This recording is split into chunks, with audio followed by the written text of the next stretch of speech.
দরবেশ সাহেব চিত হয়ে শুয়ে শুয়ে তেলাওয়াত করতেছেন আর বলছেন, আল্লাহ রব্বুল আলামিন, তোমার সৃষ্টি নৈপুণ্যতার ভিতরে কোনো ভুল ধরার ক্ষমতা তো কোনো মানুষের নাই। তবে একটা জিনিস আমার নজরে পড়লো, এই যে বিরাট বট গাছটা, পৃথিবীতে যত গাছ আছে যেমন গাছ তেমন ফল, তাল গাছটা যেমন ফলও তেমন, নারকেল গাছটা যেমন ফলটাও তেমন, কিন্তু এত বড় বিশাল বট গাছ ফল হতেছে ছোট্ট ছোট্ট ট্যাবলেটের মতো, গাছটা যেমন ফলটা তেমন হয় না। আল্লাহ এটা ভুল না? তুমি বলেছো যে দেখো কোনো ভুল টুল আছে নাকি? তো ভুল তো না, আমার চোখে এটা লাগলো, যেমন গাছ তেমন ফল হয় না। দরবেশ সাহেব চিত হয়ে শুয়ে শুয়ে তেলাওয়াত করছেন, মনের মধ্যে এই চিন্তা আসলো, গাছটা যেমন তেমন ফলটা হলো না। দরবেশ সাহেব বলেন, এই চিন্তা করতেছি, হঠাৎ করে একটা দমকা হাওয়া বয়ে গেল, ডালে ডালে বাড়ি লেগে গেল, একটা আদা পাকা বটের ফল অনেক উপর থেকে বৃন্তচ্যুত হয়ে চট করে এসে আমার নাকের উপরে ফট করে পড়লো। নাকের উপরে এমন ভাবে পড়ছে, নাকটা জ্বলে উঠছে। আমি সেজদায় পড়ে গেলাম। দরবেশ সাহেব বলেন, আমি সেজদায় পড়ে গেলাম, চোখের পানি ফেলে আল্লাহর দরবারে মাপ চাইলাম, বললাম, রব্বুল আলামিন, তোমার কোন জিনিসের ভিতরে কোনো খুঁত নাই, নিখুঁত জিনিস তুমি বানাইছো, কোনো ভুল নাই। আমি চিন্তা করেছিলাম নারকেল গাছ যেমন তার ফলও তেমন, তাল গাছ যেমন তার ফলও তেমন, বট গাছটা যেমন তেমন ফল। আমার আন্দাজ মতো, আমার চিন্তা মতো, যত বড় বট গাছ অত বড় ফলটা যদি হতো, বটের ফলটা যে পজিশন নিয়ে আমার নাকে পড়েছিল, গাছ যেমন ফল তেমন হলো, নাকও যেত, আমার মাথাও যেত। আল্লাহ রাব্বুল আলামিন বলেন, দেখো বান্দা, আমার সৃষ্টি নৈপুণ্যতার মধ্যে কোনো ভুল পাবে না। সুবহানাল্লাহ, কোনো ভুল নাই, বারবার তাকাও, কোনো ভুল পাবে না। আল্লাহ সুবহানাহু ওয়া তাআলা সুন্দর করে বানিয়েছেন, যা দেখবেন শুধু সুন্দর আর সুন্দর। সুবহানাল্লাহ বলেন, শুধুই সুন্দর। ফুলের সৌন্দর্য দেখেন, গাছের সৌন্দর্য দেখেন, জমিনের সৌন্দর্য দেখেন, পাখির সৌন্দর্য দেখেন। আল্লাহ পাক যা বানালেন সবগুলিকে আল্লাহ পাক সুন্দর করে করে সৃষ্টি করেছেন, সব গুছিয়ে গুছিয়ে সুন্দর করে করে বানিয়েছেন, অসুন্দর করে কিছু বানান নাই। ফুল দেখতে কত সুন্দর, ফুলের থেকে ফল হয়, সে ফল হওয়ার জন্য ফুলের পুংকেশর আর স্ত্রী কেশরের মিলন ঘটতে হয়। তো ফুল তো আর চলতে পারে না, এই মিলনটা কেমনে হবে? এই জন্য আল্লাহ পাকের রুচি দেখেন, আল্লাহ পাকের রহমত দেখেন, আল্লাহর কুদরত চিন্তা করুন। সুবহানাল্লাহি বিহামদিহি। ফুল সুন্দর জিনিস, ফুলের চাইতে আর কিছু সুন্দর আছে নাকি? এত সুন্দর ফুল, এই পুংকেশর এবং স্ত্রী কেশরের বিনিময়টা কে করবে? এইটা করার জন্য আল্লাহ পাক এই দায়িত্ব তেলা পোকাকে দেন নাই, দিছেন নাকি? আরশোলাকে দিছেন, সার পোকাকে দিছেন, উই পোকাকে দিছেন, তাতে ফুলের ইজ্জত নষ্ট হবে। ফুল যেমন সুন্দর, আল্লাহর রুচি, আল্লাহ রাব্বুল আলামিনের সৌন্দর্য বোধ কত বিরাট, কত মহান আল্লাহ পাক। ফুল যেমন সুন্দর, ওই সুন্দর ফুলের উপরে তেলা পোকা পড়লে ফুলের সৌন্দর্য নষ্ট হবে। এই জন্য আল্লাহ পাক ফুল যেমন সুন্দর, ওই পুংকেশর আর স্ত্রী কেশরের মিলন ঘটাবার জন্য রব্বুল আলামিন সুন্দর প্রজাপতির ব্যবস্থা করেছেন। ফুল যেমন সুন্দর, প্রজাপতিও সুন্দর। প্রজাপতির ডানায় কোন শিল্পী কোন তুলি দিয়ে এত রং লাগালো! সুবহানাল্লাহ, সুবহানাল্লাহ, কি সুন্দর প্রজাপতি আল্লাহ তৈরি করলেন। আল্লাহ পাক বলছেন, এমনি সুন্দর করে বানালাম, মানুষ বানাইছি, সে মানুষের সৌন্দর্য দেখো। দুইটা চোখ দিলাম দেখার জন্য। চোখ কি জন্য? এখন এই চোখ দুইটা যদি কুমিরের মতো আল্লাহ গোল বানাই দিতেন, চোখ গোল এরকম কুমিরের মতো, দেখতে বিশ্রী হতো। চোখ দুটোকে আল্লাহ টানা টানা করেছে, চোখের উপরে ভুরু লাগিয়েছে, তাতে আবার পশম দিয়েছে, চোখে পিসি দিয়েছে, চোখের ভিতরে মণিটা কালো করেছে, তার চতুর্দিকে সাদা অংশকে নীলাভ করেছেন যাতে কালোটা আরো ফুটে ওঠে। সুবহানাল্লাহ বিহামদি। কত সৌন্দর্য আল্লাহ রাব্বুল আলামিন মানুষকে দিয়েছেন। আল্লাহর রহমতের ওয়াজ সারা বছর করলেও তো ফুরাবে না, এত রহমত, এত দয়া আল্লাহ সুবহানাহু ওয়া তাআলা। মানুষ আল্লাহ কি সুন্দর করে বানালেন। একবার একজন দরবেশ সাহেব রাস্তা দিয়ে যাচ্ছেন, প্রতিমধ্যে তিনি দেখতে পেলেন নদী থেকে এক কলসি পানি নিয়ে এক যুবতী সুন্দরী মেয়ে রাস্তা বেয়ে যেতেছে। দরবেশ সাহেব দাঁড়ায় গেলেন আর ওই যুবতীর দিকে এক নজরে তাকায় আছেন, চোখে পলক দেয় না। এরপরে যুবতী থমকে দাঁড়ায় গেল। আধা বুড়া মানুষ, দাড়ি অর্ধেক পাইকে গেছে, দেখতে দেখায় খুব বুজুর্গ মানুষ, কিন্তু রাস্তায় আমার একা পায়া এমনি করে তাকিয়ে আছে আর চোখ দিয়েও তো পানি পড়ে। ব্যাপারটা কি? দরবেশ কাঁদে কেন? প্রতিমধ্যে আমাকে একা পেয়ে দরবেশ কাঁদে কেন, তাকিয়ে আছে কেন? মহিলার চিন্তা জাগলো। শেখ সাদী রহমতুল্লাহ আলাইহি ঘটনা লিখেছেন, বাংলা কবিতার অনুবাদ করেছেন। একদা সুখদায়ক প্রমোদা বদন, দর্শন করি মম ঝরিল নয়ন, হেসে কহে সে রূপসী সবিস্ময় মন, কহ দেখি মহাশয়, কহ কি কারণ? বিষয়ে বিরাগী তুমি, ভুবনে প্রচার, কি হেতু জন্মিল তব মানস বিকার। যুবতী মেয়েটি বলছে, ওগো দরবেশ সাহেব, হুজুর সাহেব, আমি একটা যুবতী মেয়ে লোক, রাস্তায় আমাকে একা পেয়ে আপনি আমার দিকে তাকায় আছেন আর কাঁদতেছেন। এই বৃদ্ধ বয়সে ভীমরতি হলে কেন? আমাকে দেখে কাঁদেন কেন? আর এক নজরে কেন তাকায়ছেন? কারণটা কি? কি কুমতলব আছে? দরবেশ সাহেব বলছেন, হেসে কহিলাম বালে, করহ শ্রবণ, নেত্র ঝরে তবু হেতু ভেব না এমন। হে রূপসী মেয়ে, তোমার জন্য আমি কান্দি, একথা একবারও চিন্তা করো না। যে শিল্পী রচিল এই সুধাংশু বদন, তাহার তরে ঝরে নেত্র নয়নে জীবন। তোমার প্রেম পাওয়ার জন্য তোমাকে দেখে লোবাতুর এবং কামুক হয়ে তোমার দিকে তাকায় কান্দি, একবারও ভেবো না। আল্লাহর কসম, আমি কাঁদতেছি তোমার এত সুন্দর স্বাস্থ্য আর চেহারা যে আল্লাহ রাব্বুল আলামিন বানায় দিলেন, না জানি সেই আল্লাহ কত সুন্দর।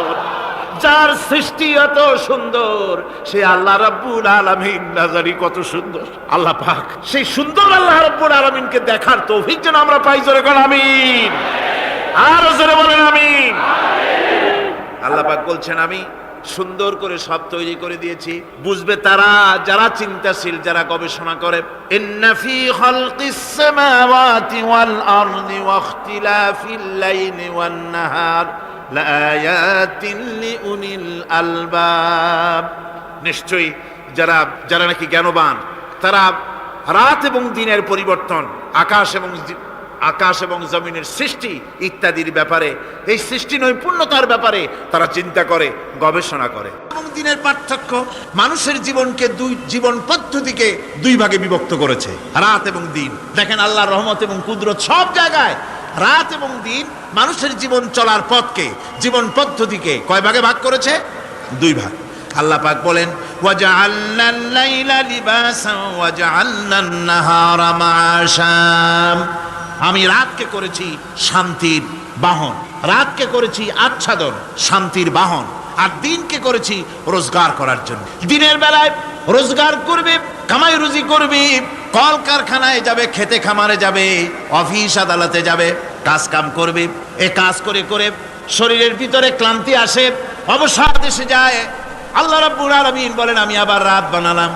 ওই রাতের বেলায় মানুষ যখন ঘুমায় যায়, এই ঘুম তার সমস্ত অবসাদ আর ক্লান্তি দূর করে দিয়ে সকাল বেলায় আবার তাজা মানুষ করে সমস্ত একেবারে পরিপূর্ণ কর্মক্ষম একজন মানুষে তাকে পরিণত করে দেয়। রাতটাকে আচ্ছাদন করে দিয়েছি, দিনের কোলাহল মুক্ত রাত। সূর্যের আলোর ঝলকানি, তীব্র আলো নাই, চিৎকার নাই, আওয়াজ নাই। রাতের একটি অন্ধকার চাদর পরিয়ে দিলাম এই পৃথিবীর উপরে। রাতের একটি অন্ধকার চাদর পৃথিবীর উপরে পরিয়ে দিলাম। কোলাহল মুক্ত পৃথিবী। এখন সূর্যের তীব্র আলো আর নাই। এখন আরামে তুমি ঘুমিয়ে যাও, ঘুমাও, আবার সকালবেলা উঠে তুমি কাজ করবে। আল্লাহ পাক বলেন, আমি এভাবে ومن رحمته جعل لكم الليل والنهار لتسكنوا فيه ولتبتغوا من فضله। আল্লাহর রহমতের ভিতরে এটাও রহমত, আল্লাহর করুণা, আল্লাহর দয়া যে তিনি দিনকে করেছেন রুজি কামার জন্য, রাতকে করেছেন তিনি তোমাদের জন্য ঘুমাবার জন্য, বিশ্রামের জন্য। এই ব্যবস্থা আল্লাহ রাব্বুল আলামিন করেছেন, যিনি তোমাদেরকে দুপুর বেলায়, বিকেল বেলায়ও তোমাদেরকে অবসাদ গ্রহণের জন্য, আরামের জন্য দুপুর এবং বিকাল, সকাল ইত্যাদি তৈরি করেছেন। কোরআন শরীফের ভিতরে আল্লাহ পাক এই সমস্ত কথাগুলি ব্যাখ্যা সহকারে বলে দিচ্ছেন যে আমার রহমত ওয়াসিআত রাহমাতি কুল্লে, সেই সমস্ত জিনিসের চতুর্দিকে, তুমি যেখানে আছো তার চতুর্দিক, আকাশ এবং জমিন, আমার রহমত তোমাকে ঘিরে রেখেছে। এ কোরআন নাজিল করেছেন সেই আল্লাহ, সেই রহমান, যার দয়া সর্বত্র ছড়িয়ে আছে। আল্লাহ পাক বলছেন, এরপরে তোমাকে সৃষ্টি করলাম, জমিন সৃষ্টি করলাম খাবারের জন্য। আমার রহমতের বিষয়টা দেখো, আমি এমন দয়াবান, এমন মেহেরবান। এবার তোমার খাবারের জরুরত হলো, তুমি কি খাবে? সেজন্য এই জমিনে ফসলের ব্যবস্থা আমি আল্লাহ করেছি। জোরে বলেন সুবহানাল্লাহ। জমিন শুকায় গেছে, বৈশাখ মাসের, জ্যৈষ্ঠ মাসের প্রচন্ড রৌদ্রের তাপে জমিন শুকায় গেছে। এই জমিনে তুমি ফসল ফলাবে কি করে? যদি না পানি দিয়ে জমিনটারে ভিজায় দেই। আল্লাহ বলেন, জমিন ভিজাবার দায়িত্ব আমি নিলাম। আল্লাহুল্লাযী আরসালার রিয়াহা ফাতুসিরু সাহাবা। সমুদ্রের পানি লবণাক্ত পানিগুলি বাষ্পীয় আকারে উত্থিত হয়ে যায়, মেঘমালায় পরিণত হয়ে যায়। বাতাসকে বলি, এই মেঘকে টেনে নিয়ে যাও অমুক জায়গার উপরে। মেঘ চলে এলো। আল্লাহ বলেন ফাসুকনাহু ইলা বালাদিম মাইয়িতিন ফাআহইয়ানা বিহিল আরদা বাদা মাউতিহা কাযালিকান নুশুর। আল্লাহ পাক বলছেন, বৃষ্টির পানি পড়লো, মরা জমিন জিন্দা হয়ে গেল। এই মরা জমিন জিন্দা হলো। এরপরে তুমি বীজ বপন করলে, ধান বপন করলে, গম বপন করলে, মাটির খাসলাত হলো সব পচায় দেওয়া। মাটির খাসলাত কি কথা বোঝেন না? মাটির ধর্মটা কি? পচায় দেওয়া। যা রাখেন পচে যাবে, লোহা রাখেন জং ধরে যাবে, পাথর রাখেন আস্তে আস্তে, এ ধরনের যেসব জিনিস রাখেন আস্তে আস্তে করে ধ্বংস হয়ে যাবে, পচে যাবে। ওই মাটির ভিতরে ধান এবং গম, আপনার ফসল, আপনার খাদ্য, আপনার রিজেককে আমানত করে দিলেন। আল্লাহ পাক ওটাকে হেফাজত করলেন। এরপরে ওর ভিতর থেকে পাতা অঙ্কুরিত হয়ে বেরিয়ে এলো। এখন কেউ যদি বলে আল্লাহ যদি পানি না দেন, আল্লাহ যদি বৃষ্টিটা না দেন, তাহলে আমার অসুবিধাটা কি? আল্লাহ বলেন, দেখো বৃষ্টিটা তো আমি দিলাম। বৃষ্টিটা কে দিলেন? আল্লাহ পাক বলেন আফারাআইতুমুল মাআল্লাযী তাশরাবুন আনতুম আনজালতুমুহু মিনাল মুজনি আম নাহনুল মুনজিলুন। তোমরা যে পানি পান করো, আকাশ থেকে এই পানিটা কে বর্ষণ করে? তুমি করো না আমি করি? কে করে জোরে কন? আল্লাহ পাক বলছেন আমি পানি বর্ষণ করি। সেই পানিটা, এই যে বঙ্গোপসাগরের পানি, আপনাদের কর্ণফুলীর পানি, মিষ্টি না নোনা? কি পানি জোরে কন? এই নোনা পানি আকাশে উঠলো। আল্লাহ পাক বলেন ইচ্ছে যদি করতাম লাউ নাশাউ জাআলনাহু জাজান ফালাউলা তাশকুরুন।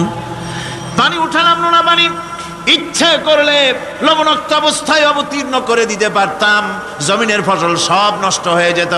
কিন্তু আমি নোনা পানি উঠায়া ওই পানিগুলিকে মিষ্টি করে আমি নাজিল করে, জোরে কান সুবহানাল্লাহ, মিষ্টি পানি অবতীর্ণ করে দিলাম। এখন মানুষ বলে আল্লাহ পানি না দিলে কি হইতো?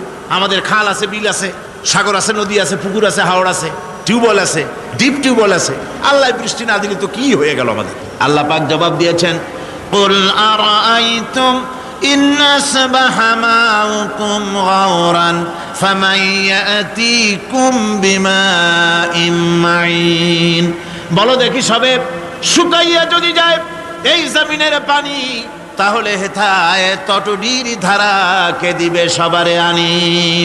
টিউবওয়েলের পানি, পাতালের পানি, দরিয়ার পানি, সাগরের পানি, হাওড়ের পানি, বিলের পানি, সব যদি আমি আল্লাহ শুকায় দেই, আমি আল্লাহ ছাড়া এমন কোন শক্তি আছে যে মরা গাঙ্গে নতুন করে পানির জোয়ার এনে দিতে পারে?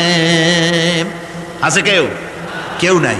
আল্লাহ পাক বলেন দেখুন আমার রহমত, এভাবে করে আমি পানি দিলাম, বৃষ্টি দিলাম, এবার গাছ উঠলো। বীজ বপন করছিলাম, গাছ উঠলো। আনতুম আনশাতুম শাজারাতাহা আম নাহনুল মুনশিউন।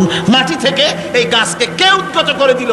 হয় বেটা, কে দিল? তুমি দিছো না আমি দিয়েছি? কে দিয়েছে জোরে কর, জোরে চিল্লা এখন কে দিল? আল্লাহ পাক বলেন গাছ উদ্গত করে দিলাম, গাছ এবার বড় হলো। এই গাছ আল্লাহ রাব্বুল আলামিন এই গাছ তৈরি করলেন। এই গাছ শুধু আপনার জ্বালানি দেয় না, গাছ শুধু ফল দেয় না, এই গাছ মানুষের জন্য, গাছ হচ্ছে বন্ধু। মানুষের জন্য গাছ কি জোরে কোন? কি বন্ধু। সেই বন্ধুরে জন্মের কাটা কাটবেন নাকি? এই গাছ তৈরি হচ্ছে। গাছ বন্ধু কি করে? গাছ বন্ধু হচ্ছে আমরা যে শ্বাস প্রশ্বাস নেই, মুখের থেকে নাকের থেকে যে শ্বাসটা ফেলি, সেটা হচ্ছে আমরা গ্রহণ করি বাতাস থেকে অক্সিজেন, ছেড়ে দেয় কার্বন ডাই অক্সাইড। এটা হচ্ছে বিষ। এটা কি? আমরা নিলাম পরিশুদ্ধ অক্সিজেন, নিলাম, ছেড়ে দিলাম এটাকে বিষ করে, এই বিষটা ছড়িয়ে গেল। এখন এই বিষ যদি আল্লাহ পরিশুদ্ধ করার কোনো ফ্যাক্টরি না বানাতেন, তাহলে পৃথিবীর সমস্ত প্রাণী মরে যেত। সুবহানাল্লাহ বলতে ইচ্ছে করে না? আল্লাহ পাক কি ব্যবস্থাটা করলেন! কোন দুনিয়ায় ফ্যাক্টরি নাই, মানুষ যে বিষাক্ত করে দেয় আবহাওয়াকে, সেটাকে রিফাইন করার ব্যবস্থা মানুষের কাছে নাই। আল্লাহ ব্যবস্থা করেছেন কি? আল্লাহ পাক গাছ বানায় দিলেন। গাছের সবুজ শ্যামল রং, ঘাসের সবুজ শ্যামল রং, তার খাদ্য হতেছে আপনি যেটা ছেড়ে দেন, আপনার জন্য যেটা বিষ, সেটা হচ্ছে তার জন্য খাদ্য। কার্বন ডাই অক্সাইড গাছ টেনে নেয়, সারা রাত টানতে থাকে অক্সিজেন থেকে, বাতাস থেকে সারা রাত টানতে থাকে। কার্বন ডাই অক্সাইড খাবার হিসাবে সে টেনে নেয়। আর দিনের বেলা যখন রোদ ওঠে, সূর্যের উত্তাপ আর গাছের সবুজ রং দুটোতে মিলে এক প্রকারের রন্ধন ক্রিয়া হয়, রাঁধা হয়। সেই রান্নার মাধ্যমে গাছের ভিতর থেকে গাছ আবার অক্সিজেন মানুষের জন্য, প্রাণীর জন্য ছেড়ে দেয়। সুবহানাল্লাহ। তো গাছ আপনার জন্য বন্ধু, একদিকে গাছ আপনার এই কাজ করলো, ফার্নিচার বানাইলো, ছায়া দিল, ফল দিল। আল্লাহ পাক বলেন, এই গাছগুলি কে তৈরি করলো? মিয়া তুমি করছো না আমি করছি। আমি আমার রহমত দিয়ে তোমার গাছ বানাই দিলাম। এরপরে ফসল দিলাম, ফসল হলো, তোমার তরি তরকারি হলো, সব কিছু তোমার হয়ে গেল।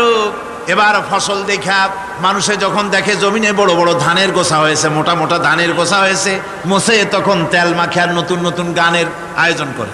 এবার ফসল বেশি হয়েছে, গান, থিয়েটার, বাজনা, গুনাগার বিবি, কত রকমের গানের ব্যবস্থা করে ফেলে।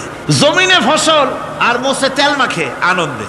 আল্লাহ রাব্বুল আলামিন বলেন, লাউ নাশাউ লাজআলনাহু হুতামান ফাযান্তুম তাফাক্কাহুন। আমি যদি ইচ্ছে করি তোমার জমিনের সমস্ত ফসলটাকে আমি সম্পূর্ণ কুটায় পরিণত করে দিতে পারি, তুষে পরিণত করে দিতে পারি। পারেন না? ধানের ভিতরে আল্লাহ যদি চাউল না দেন তাহলে সব তুষ হয়ে যাবে না? তখন কি করবেন আপনারা? কি করবেন? বাংলাদেশ তখন হরতালের দেশ। যখন আপনি দেখলেন যে জমিনে ধানে এবার সব তুষ হইছে, তখন আল্লাহর বিরুদ্ধে হরতাল করেন। লাভ হবে কিছু? লাভ হবে? আল্লাহর বিরুদ্ধে আপনারা অনশন ধর্মঘট করেন, লাভ হবে কিছু? কোনো লাভ হবে না।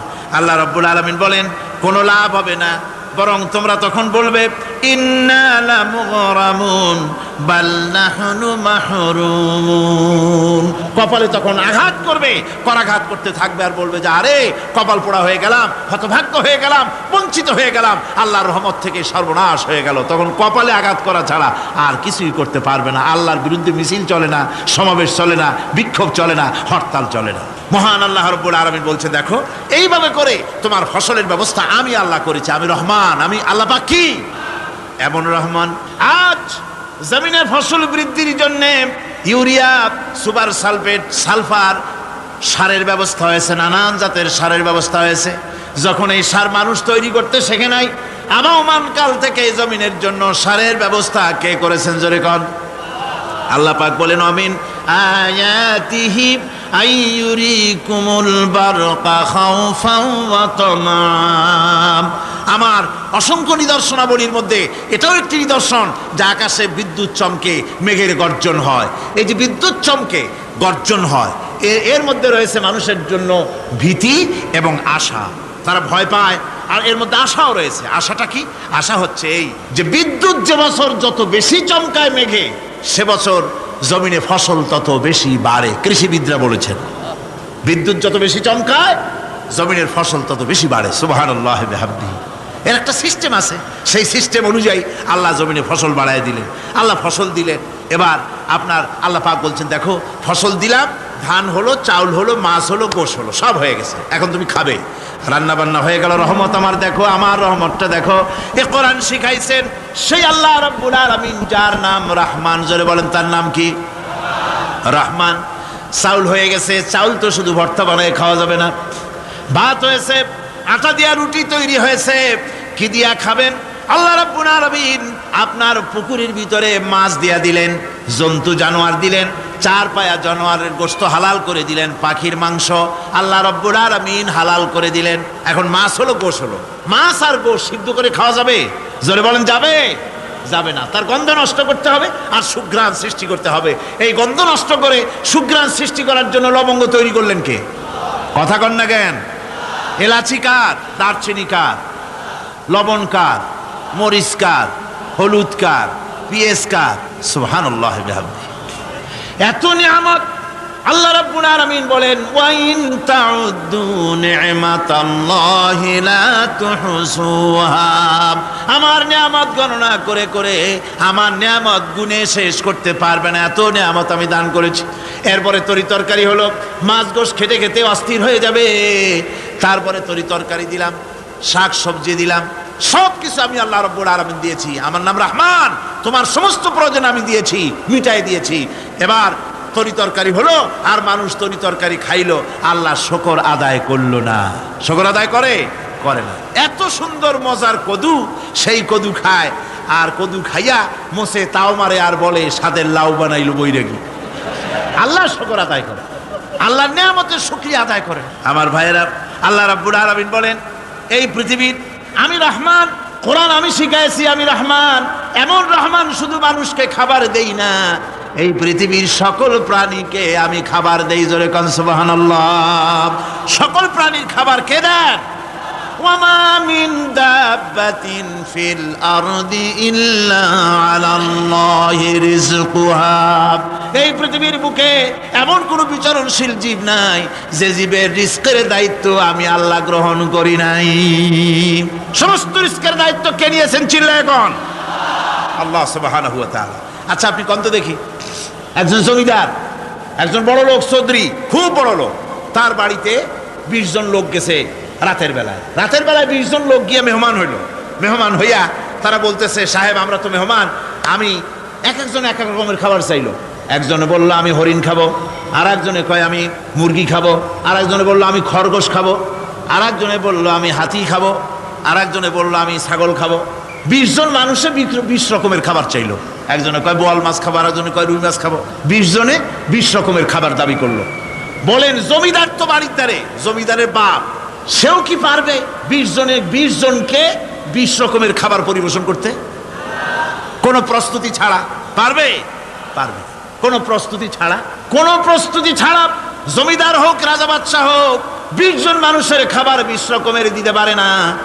আর আল্লাহ এমন রহমান, এই পৃথিবীর লক্ষ কোটি কোটি জাতির প্রাণীকে কোটি কোটি রকমের খাবার আল্লাহ রাব্বুল আলামিন পরিবেশন করতেছেন।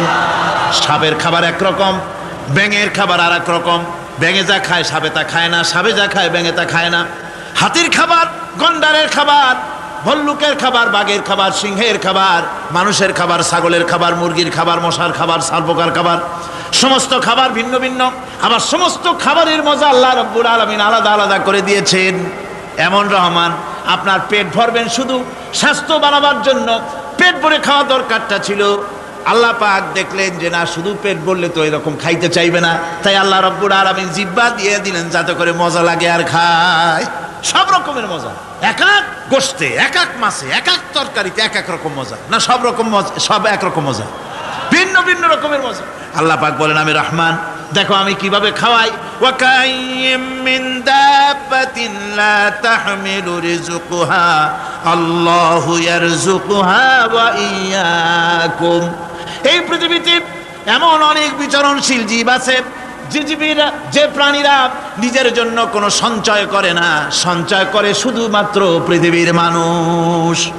আর পিঁপড়ায় কিছু সঞ্চয় করে। অন্যান্য বহু প্রাণী আছে যাদের কোনো সঞ্চয় নাই। কি বলেন, পাতিশিয়ালের কোনো ব্যাংকে অ্যাকাউন্ট আছে নাকি? না। শীতের মৌসুমে পাতিশিয়াল আইসা ব্যাংকের ম্যানেজারকে বলে না যে কয়েকটা মুরগি আনছি, আমার নামে একটা অ্যাকাউন্ট ওপেন করেন, বৃষ্টির সময় আমি যেন ওগুলো উঠাইয়া পাইকারি দরে খাইতে পারি। ওর কোনো খাবার নাই, সঞ্চয় নাই। এ ধরনের পাখির সঞ্চয় নাই, পশুর সঞ্চয় নাই। মহান আল্লাহ রাব্বুল আলামিন তিনি বলছেন, সকাল বেলায় পাখি তার বাসা দিয়া ক্ষুধার্ত পেট নিয়ে পাখিগুলি উড়ে চলে যায়। সাপ তার গর্ত থেকে বের হয় খালি পেটে, পাতি শৃগাল খালি পেট নিয়ে গর্ত থেকে বেরিয়ে যায়। তিমির মতো অত বড় প্রকাণ্ড প্রাণী, হাতির মতো প্রকাণ্ড প্রাণী, গরিলা, শিম্পাঞ্জি, ওরাংওটাং, পিঁপড়া থেকে শুরু করে নিয়ে প্রকাণ্ড তিমি পর্যন্ত সমস্ত প্রাণীগুলি সকালবেলায় খালি পেটে বেরিয়ে যায়। সারাদিন ঘোরাঘুরির পর আল্লাহ সুবহানাহু ওয়া তাআলা বলেন, সন্ধ্যাবেলায় সমস্ত প্রাণীর পেটগুলি ভরে আমি আল্লাহ তাদের বাসায় ফিরাইয়া দেই। আমি রহমান, এভাবে করি আমি আল্লাহ রাব্বুল আলামিন খাবারের বন্দোবস্ত করি, পড়ার বন্দোবস্ত করি, থাকার ব্যবস্থা করি। ইয়া আইয়ুহান নাসু যকুরু নি'মাতাল্লাহি আলাইকুম হাল মিন খালিকিন গায়রুল্লাহ ইয়ারযুকুকুম মিনাস সামাই ওয়াল আরদ। ও পৃথিবীর মানুষেরা, ওই আল্লাহর স্মরণ করো, আল্লাহর নিয়ামতের শুকরিয়া আদায় করো যে আল্লাহ তোমাকে আকাশ থেকে, জমিন থেকে রিজিক দেন। ওই আল্লাহ ছাড়া আছে কি কেউ যে তোমাকে আকাশ থেকে রিজিক দেয়? জমিন থেকে রিজিক দেয়, লা ইলাহা ইল্লা হুয়া ফান্না তুফাকুন। ওই আল্লাহ ছাড়া কোনো ইলাহা নাই, কেন তোমরা বিভ্রান্ত হও? সেই আল্লাহর দিকে ফিরে আসো। আল্লাহ বলছেন, এভাবে আমি সমস্ত পৃথিবীর মানুষের রুজি রুটির বন্দোবস্ত করি, সমস্ত প্রাণীর রুজি রুটির ব্যবস্থা করি, আমি সেই রহমান। সুবহানাল্লাহ বিহামদিহি। ওয়া ইলাহুকুম ইলাহু ওয়াহিদ লা ইলাহা ইল্লা হুয়ার রহমানুর রহিম। এই হচ্ছেন তোমাদের আল্লাহ। সুবহানাল্লাহ। আল্লাহ বলছেন, ওয়া ইলাহুকুম ইলাহু ওয়াহিদ, তিনি হচ্ছেন এক আল্লাহ, এক ইলাহ, যিনি ছাড়া কোনো ইলাহা নাই। তিনি হচ্ছেন রহমান। তিনি কি? রহমান। তিনি হচ্ছেন রহিম। তিনি তোমাদের সব কিছুর ব্যবস্থা করে দিয়ে থাকেন, কোনো জিনিস তোমাদেরকে বঞ্চিত করেন না। এই রহমান এমন রহমান যিনি তোমাদের সমস্ত নিয়ামত পূর্ণ করেন। আর রহমান এমন রহমান যে শুধু আপন আপন লোক দেখে তালাশ করে করে দেয় না, সকলকে দেয়। যারা নামাজ পড়ে তাদের দালান কোটা বেশি হয়, যারা তাহাজ্জুদ পড়ে তাদের ব্যাংকে টাকার অভাব নাই, যারা হজ করে যাকাত দেয় তারা টাকার জ্বালায়, পয়সা কড়ির জ্বালায় অস্থির। এরকম নাকি? না, বরং নামাজ রোজা হজ যাকাত যারা করে, বেশি খাঁটি মুসলমান, তাদের অভাব অভিযোগ আরো বেশি। যাদের কাছে নামাজ নাই, রোজা নাই, আল্লাহ পরকালের চিন্তা নাই, তাদের টাকা পয়সা, সোনা দানা, জায়গা জমিন, সৌন্দর্য, সুখ আর আরো অনেক বেশি। বরং এদের কম। আপন লোকের চাইতে শত্রুকে বরং আল্লাহ পাক বেশি দেন। আপন লোক মানে যারা দিনদার, ইমানদার, পরহেজগার, নামাজি, এরা বরং কম পায়, ওরা বরং বেশি পায়। এমন কেউ নাই পৃথিবীতে শত্রুকে ডেকে বলবে আয় তোরেও দেই, কেউ নাই, একমাত্র আল্লাহ রব্বুল আলামিন যিনি সকলকে দেন। এই পৃথিবীর কোনো মূল্য আল্লাহ রব্বুল আলামিনের কাছে নাই, একটা মশার দানার তুল্য মূল্য নাই। সেজন্য আল্লাহ পাক সকলকে নিয়ামত দেন, সকলকে ব্যবস্থা করেন। তাই এই কোরআন শরীফ আল্লাহ পাক তার মানুষের প্রতি এত দয়া মানুষের প্রতি, যে আল্লাহ পাকের দয়াটা কার? জোরে চিল্লা এখন, দয়াটা কার? এত দয়া যে আল্লাহ পাকের মানুষের প্রতি রাস্তা চলার জন্য রাস্তা তৈরি করে দিলেন। পাহাড়ের ভিতরে মানুষ যেন হারায় না যায়, পাহাড়ের ভিতরে গিরিপথ বানালেন যিনি, মরুভূমির ভিতরে হারায় না যায় নিশানা বানালেন যিনি, সমুদ্রের ভিতরে রাতের আধারে যেন গভীর সমুদ্রে হারায় না যায়, সেজন্য মহাশূন্যের ভিতরে তারকা প্রদীপ জ্বালায়া পথের নির্দেশনা দিয়ে দিলেন যিনি, এত ব্যবস্থাপনা যিনি করলেন, সে আল্লাহ রাব্বুল আলামিন মানুষের জন্য এই পৃথিবীতে ব্যক্তি, পরিবার, সমাজ ও রাষ্ট্রে, আন্তর্জাতিক জীবনে, স্বরাষ্ট্রনীতি, পররাষ্ট্রনীতি, শিক্ষানীতি, যুদ্ধনীতি, বন্দিনীতি, তার জীবনের সমস্ত নীতিমালার ব্যাপারে আল্লাহ রাব্বুল আলামিন বুঝি কোনো দিক দর্শন দেন নাই। দিয়েছেন কিনা? সুতরাং রহমানের দাবি হচ্ছে, আল্লাহর রহমানিয়তের দাবি হচ্ছে বান্দার জন্য কোরআন শিক্ষা দেওয়া।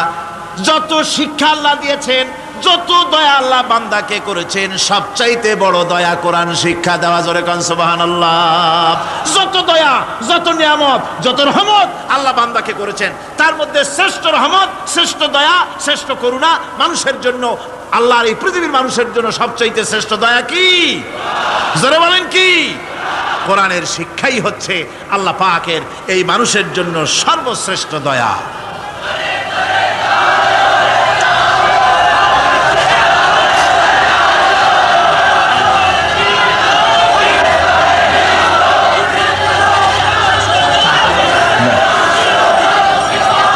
আমার ভাইয়েরা, কোরআনে কারীম কত বড় নিয়ামত। আর রহমানু আল্লামাল কোরআন। এতক্ষণ যেই রহমানের দয়ার কথা বললাম, সেই রহমান কোরআন শিখাইছেন। সুবহানাল্লাহ। কি শিখাইছেন? কোরআন। সেই কোরআন তিনি কি শিখালেন? কোরআনের শিক্ষা কি? কোরআন আমাদের কি দিল? আল্লাহ কি শিখালেন? সেই ব্যাপারে কথা হবে আগামীকাল ইনশাআল্লাহ। সবাই বলেন ইনশাআল্লাহ। দাঁড়ানো ভাইরা বসেন, দাঁড়ানো ভাইরা সবাই বসেন, মোনাজাতে অংশগ্রহণ করেন। মোনাজাত করা জরুরি, কেউ দাঁড়িয়ে থাকবেন না, সবাই বসেন, মোনাজাতে অংশগ্রহণ করুন, মোনাজাত করুন। দাঁড়ানো ভাইরা বসুন, কেউ দাঁড়িয়ে থাকবেন না। আমি আজকে আর লম্বা কথা বলবো না, যেহেতু আমি পরিশ্রান্ত হয়ে এসেছি। আগামীকাল ইনশাআল্লাহ এর থেকেও আগে শুরু করবো। আজকে যেমন দেরিতে শুরু হয়েছে, এরকম আগামীকাল দেরিতে শুরু হবে না ইনশাআল্লাহ। আরো আগে শুরু করব, যাতে করে আমি আপনাদের সামনে কথাগুলি সুন্দর করে বুঝাতে পারি। সবাই বলেন আমিন। কোরআন আমাদের কি দিল, কত বড় রহমত এই কোরআন, যে আল্লাহর এত বড় দয়া, সে আল্লাহ আমাদের কি শিখালেন, সেই কথাই আগামীকাল আলোচনা হবে ইনশাআল্লাহ। আজানে এই কি বলে, মুনাজাতের পরে আজান হবে, আজানের পরে বা জামাতে এশার নামাজ হবে, এশার নামাজ বা জামাতের সাথে আদায় করে যাবেন। মুনাজাতের কথা শুনে টুপি মাথায় দেওয়া লোক উঠে হাঁটতে পারে, এটা তো বিশ্বাস করার অযোগ্য। কেমন কথা, টুপি মাথায় জামা গায়ে দেওয়া? টুপি ছাড়া কেউ হলে মনে করতাম যে অন্য কেউ বুঝি, কিন্তু মুসলমান মুনাজাতের নাম শুনে হাঁটে, এটা দারুণ একটা বেকায়দার কথা এবং এটা একটা বেয়াদবি কাজ। মুনাজাত লাগে না, দোয়া লাগে না, এমন কোন মানুষ আছে নাকি? কোন? সকলের জন্য দোয়া প্রয়োজন। আমরা দোয়া করবো আল্লাহর দরবারে, এশার নামাজ বা জামাত আদায় করে যাবেন। আল্লাহুম্মা আমিন। রব্বানা যালামনা أنفسنا وإن لم تغفر لنا وترحمنا لنكونن من الخاسرين ربنا لا تزغ قلوبنا بعد إذ هديتنا وهب لنا من لدنك رحمة إنك أنت الوهاب أي الله تعالى হাজার হাজার মুসলমান নরনারী দীর্ঘক্ষণ ধরে তোমার দ্বীনের কথা আমরা শুনেছি, আলোচনা করেছি। মেহেরবানি করে দুরূদ ও সালামটুকুন, আলোচনার সওয়াবটুকুন জনাবে মুহাম্মদ রাসূলুল্লাহ সাল্লাল্লাহু আলাইহি ওয়াসাল্লামের রূহ মুবারকে পৌঁছায় দাও রব্বুল আলামিন। আমরা যত লোক এখানে বসেছি, এর মধ্য থেকে যাদের মা বাপ দুনিয়া থেকে বিদায় হয়ে গেছে, আল্লাহ দয়া করে মেহেরবানি করে কবরগুলিকে জান্নাতের টুকরায় পরিণত করে দাও রব্বুল আলামিন। কোরআনে কারীমের মাহফিলে এসেছি, সারা জীবন যত গুনাহ করেছে, কোরআনে কারীমের বরকতে আমাদের জিন্দেগির সমস্ত গুনাহ খাতাকে মাফ করে দাও আল্লাহ। আয় আল্লাহ তাআলা, ইসলামী সমাজ কল্যাণ পরিষদ প্রতি বছর এই মাহফিলের আয়োজন করে থাকেন, তোমার কোরআনের খেদমত করে থাকেন। এবছরে আয়োজন করতে যথেষ্ট বেগ পেতে হয়েছে তাদেরকে, আল্লাহ তুমি তাদের প্রয়োজনকে গায়েবী মদদ দিয়ে পুরা করে দাও রব্বুল আলামিন। এই খেদমতের পুরোধা যিনি, এ কোরআনে কারীমের তাফসীরের মাহফিলের সাথে যিনি অঙ্গাঙ্গিভাবে জড়িত, মাওলানা শামসুদ্দিন সাহেব, আয় আল্লাহ তাআলা, ডাক্তাররা বলেছে তার দৃষ্টিশক্তি ফিরে পাওয়া অসম্ভব, কিন্তু আমরা তোমার কাছে কোনো জিনিস অসম্ভব মনে করি না রব্বুল আলামিন। তোমার কাছে অসম্ভব বলে কোনো জিনিস তোমার কাছে নাই। তুমি দয়া করে মেহেরবানি করে তার চোখ দুটির দৃষ্টিশক্তি ফিরাইয়া দাও রব্বুল আলামিন। এ মাহফিলকে তোমার দরবারে মঞ্জুর করে নাও। এ মাহফিলে যারা আসেন, যারা কথা বলেন, সকলকে যোগ্যতা দাও যাতে করে তোমার বান্দাদেরকে সঠিক কথা পৌঁছাতে পারেন। আমাদের দ্বীন ও ঈমান আকীদাকে আল্লাহ তুমি সহি করে দাও, তোমার রাস্তায় চলার তৌফিক দাও। এ মাহফিলের জন্য যারা পয়সা দেয়, কষ্ট করে, শুনতে যারা আসে, আল্লাহ তুমি তাদের প্রতি রহম করো।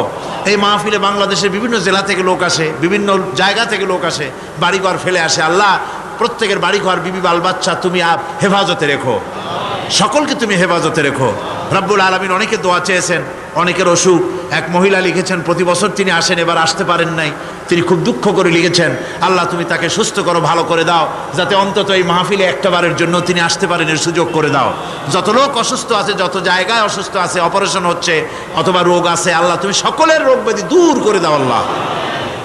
আমি আপনাদের কাছে দোয়া চাই যেন বাকি 4 দিন যোগ্যতার সাথে আল্লাহ পাকের কালাম থেকে বলার জন্য যে ধরনের যোগ্যতা দরকার, কণ্ঠস্বর দরকার, স্বাস্থ্য দরকার, মন মানসিকতা দরকার, ইলম দরকার, আল্লাহ যেন দয়া করে তার এই গুনাহগার, এই ছোট্ট নগণ্য বান্দাকে যেন আল্লাহ দয়া করে দান করে দেন রব্বুল আলামিন। যত মানুষ এই মাহফিলে আসছে, আল্লাহ সকলকে, আমাদের সকলকে তুমি আহলে কোরআন বানায়া দাও।